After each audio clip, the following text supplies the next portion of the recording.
अस्सलाम वालेकुम स्टूडेंट्स, ये मेरा न्यू चैनल है एजुकेशन के ऊपर, जिसके अंदर हम लोग सारी सिंटैक्स की बुक्स के बारे में डिस्कस करेंगे, जो भी बुक्स चेंज हो गई हैं।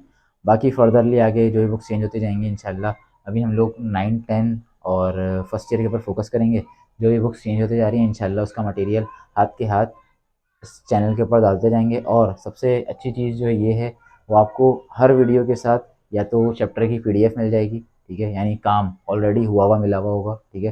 पीडीएफ के अंदर सारे सवालों के सॉल्यूशन होंगे, इवन न्यूमेरिकल के भी सॉल्यूशन मौजूद होंगे।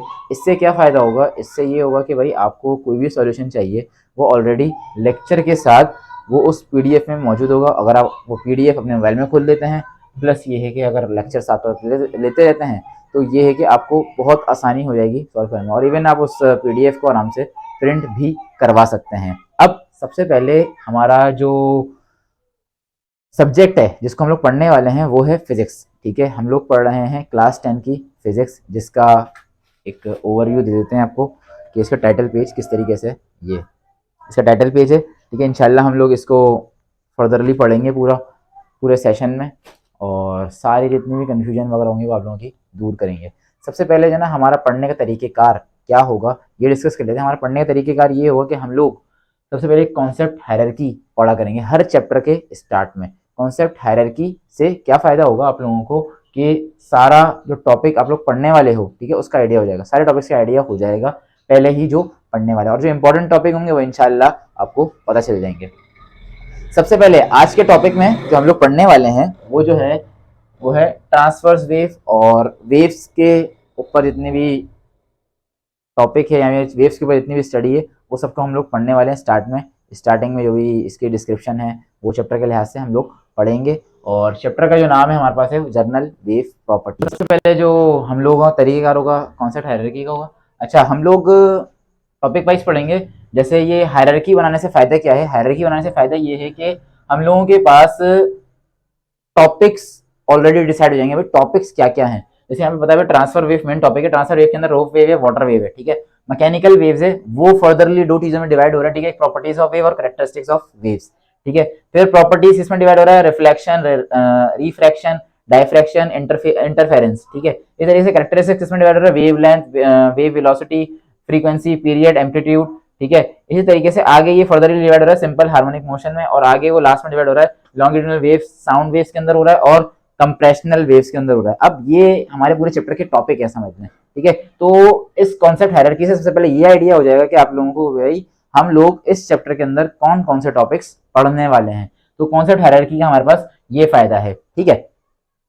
बाकी आगे हम लोग टॉपिक डिस्कस करते हैं। तो फ्रेंड्स, हम लोग सबसे पहले जो टॉपिक पढ़ने वाले हैं वो है waves in our daily life, ठीक है। हमारी जो वेव्स हैं हमारे पास डेली लाइफ में किस तरीके से इस्तेमाल हो सकती हैं। तो मैंने इसको कुछ शॉर्ट पॉइंट के अंदर कर लिया है, और वो कुछ इस तरह कर लिया है कि आपके पास साउंड वेव्स हो सकती हैं, ठीक है। इसके अलावा आपके पास जो भी चीज़ हम लोग देखते हैं, ठीक है, वो चीज़ भी वेव्स के थ्रू देखते हैं, लेकिन वो लाइट वेव्स कहलाती हैं। मतलब हम किसी भी ऑब्जेक्ट को, ये एक मार्कर है, हम इसको देखते हैं, तो इसको देखने का रीज़न क्या है? देखने का रीज़न है इसके ऊपर लाइट वेव्स, ठीक है। लाइट जब तक इसके ऊपर पड़ती नहीं है हमें नजर नहीं आती, लाइट इसके ऊपर पड़ती है वो फिर जो ना हमारी आंखों में जाके लाइट लगती है, फिर हम लोग इस ऑब्जेक्ट को देखने के काबिल होते हैं। तो वेव्स हमारे पास बहुत एक इंपॉर्टेंट रोल अदा कर रही है इसके अंदर, हमारी डेली लाइफ के अंदर। इसके अलावा मतलब जो भी चीज हम लोग देखते हैं वो वेव्स के थ्रू देखते हैं, and that is light wave.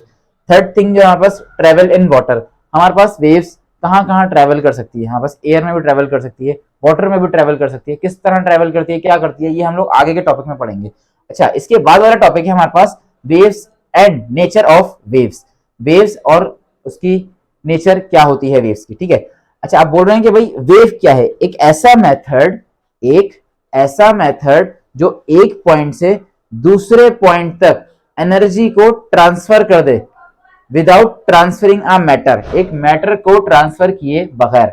मतलब हमारी कोई भी एनर्जी है वो ट्रांसफर हो जाती है, लेकिन उसका जो मैटर यानी anything having mass and occupies space, matter वो जगह चेंज नहीं करती, दैट इज कॉल्ड वेव, ठीक है। इसके बाद हमारे पास वेव बनती किस तरीके से, ये बोल रहे हैं कि भाई डिस्टर्बेंस ऑफ मीडियम, मतलब कोई भी मीडियम है, अगर हम इसके अंदर डिस्टर्बेंस करना शुरू कर देंगे तो कुछ देर बाद अगर आप लोग इसमें से सुनेंगे तो कुछ लहर जैसी आवाज आने लगेगी आपको, और हवा भी कभी कभार आने लगती है, तो that is creating a wave, वो एक वेव बन रही है। हम लोग वेव को किस किस तरीके से इस्तेमाल कर सकते हैं आइए देखते हैं। यूजिंग अ रोप, हम रोप को लेते हुए इस्तेमाल कर सकते हैं। स्लिंकी स्प्रिंग को लेते हुए हम लोग वेव का इस्तेमाल कर सकते हैं। इसके अंदर मीडियम ट्रांसफर नहीं, सॉरी मैटर ट्रांसफर नहीं होंगे, लेकिन हमारे पास वेव एनर्जी ट्रांसफर होगी।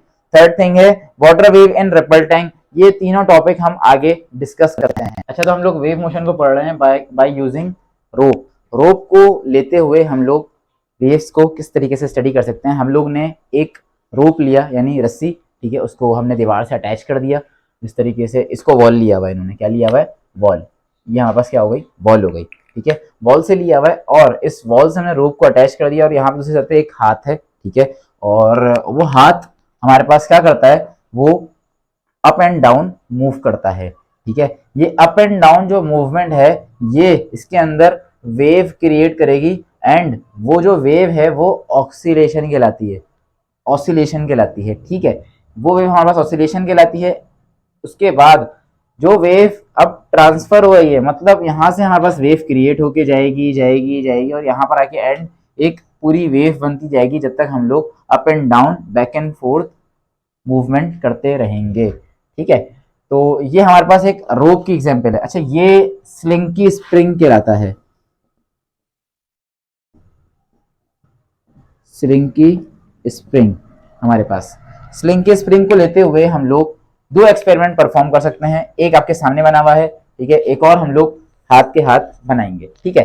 अच्छा, आप स्लिंकी स्प्रिंग को लेते हुए किस तरह कर सकते हैं। हम लोग ने तीन स्प्रिंग लिए, ठीक है, body A, body B and body 3। हमने तीन स्प्रिंग लिए हैं और उनको अटैच कर दिया है वॉल से, ठीक है।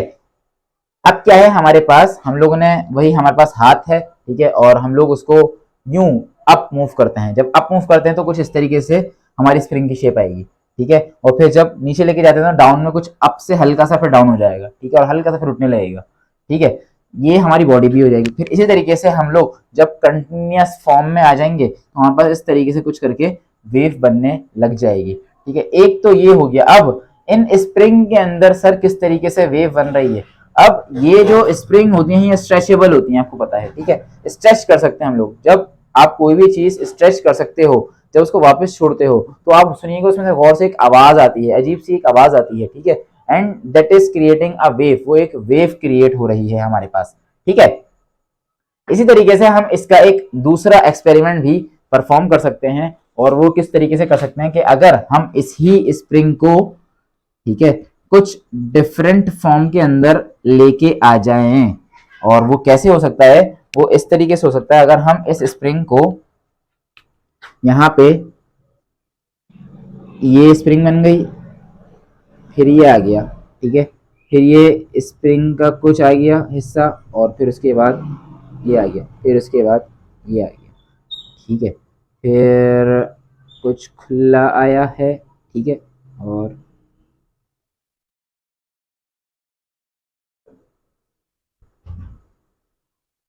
ठीक है।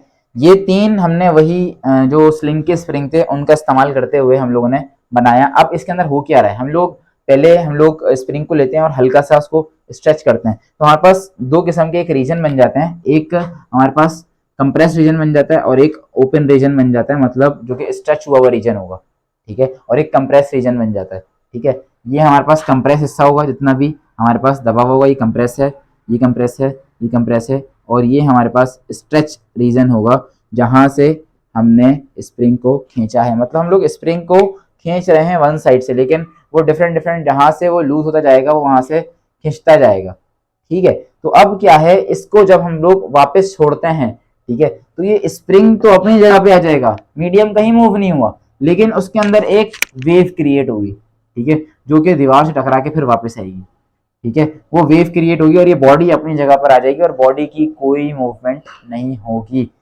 ठीक है। इस तरीके से हमारे पास ये दो एग्जाम्पल खत्म होती हैं। तो आज का टॉपिक हम लोग यहीं तक ही रखेंगे इंशाल्लाह। बाकी के भी टॉपिक्स हम लोग कवर करते जाएंगे। और सबसे इंपॉर्टेंट चीज, हम लोग जो टॉपिक को कवर करते जाएंगे उनके ऊपर सबसे इंपॉर्टेंट चीज होगी, हम लोग सॉल्व करेंगे एक्सरसाइज के अकॉर्डिंग। 10.1 आज हमने पढ़ा है पूरा, ठीक है। अब हम इसके बाद जो टॉपिक होगा उसको क्लियर करेंगे और उसकी ये एक्सरसाइज नंबर से मेंशन करेंगे ताकि आप लोगों को बुक में देखने में आसानी हो, ठीक है। यहाँ पे बुक के अंदर आपके पास लिखा हुआ है, हम लोग दिखा देते हैं 10.1, ठीक है। स्लिंग के स्प्रिंग वाला 10.2 था, ठीक है। तो ये 10.2 का टॉपिक भी हमने कवर कर लिया, ठीक है। आगे हम लोग इसके बाद हम लोग निकलेंगे 10.3 की तरफ, ठीक है। वो आपको आइडिया हो जाएगा। तो इस तरह से हम लोग टॉपिक वाइज करते जाएंगे और आप लोगों को भी आसानी हो जाएगी। सो कीप कनेक्टेड, ठीक है। और कोई भी क्वेश्चंस वगैरह होते हैं तो आप लोग बिला झिझक पूछिए ताकि आपके भी क्वेश्चन सॉल्व हों और आप लोगों की प्रॉब्लम सॉल्व हो जाए। इंशाल्लाह ख्याल रखिएगा अपना। अल्लाह हाफिज़।